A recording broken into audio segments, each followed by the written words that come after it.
gold and silver price prediction. Speech by Federal Reserve Chairman Jerome Powell today.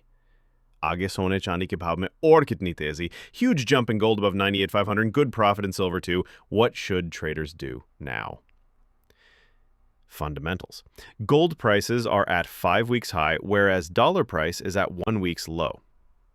U.S. 10-year Treasury yield is trading at 1 week lower level. Recession fear is mounting in U.S. U.S.-EU trade deal is still in question. Trump's 30% tariff warning to EU. Points that are impacting in gold and silver price jump. U.S. President Trump tariff war, which is creating the uncertainty in the market. However, analysts were expecting to cool off gold up to 31.20. Secondly, geopolitical tension escalation, Russia and Ukraine, that is supporting the price of gold and silver and restricting downside in the price. COMEX gold, $3,405, and COMEX silver, 39.16. Another point, all of a sudden, NATO has come in picture that is threatening to another tariff on India, China. Due to these points, gold has support till 32.80 and resistance 3400, and silver 36.5 and silver 39.5.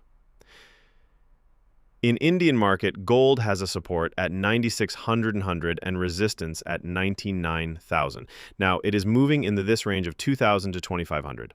Silver, on the other hand, may sustain its positive momentum due to data front. China industrial data are positive, U.S. economic data were better, and industrial metal improving, which are supporting the price of silver.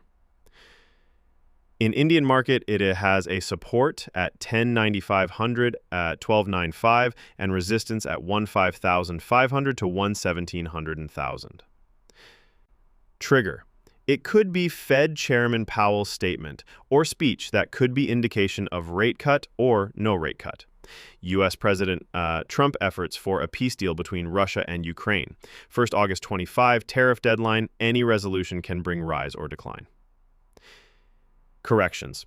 Now, at Global Central Bank, the physical demand is decreasing at higher level. Central still buying and ETFs also rising. Weakness in rupee is also contributing in the rise of gold and silver price. So in first week of August 25, things may clear related to tariff, Russia-Ukraine, rate cut, etc.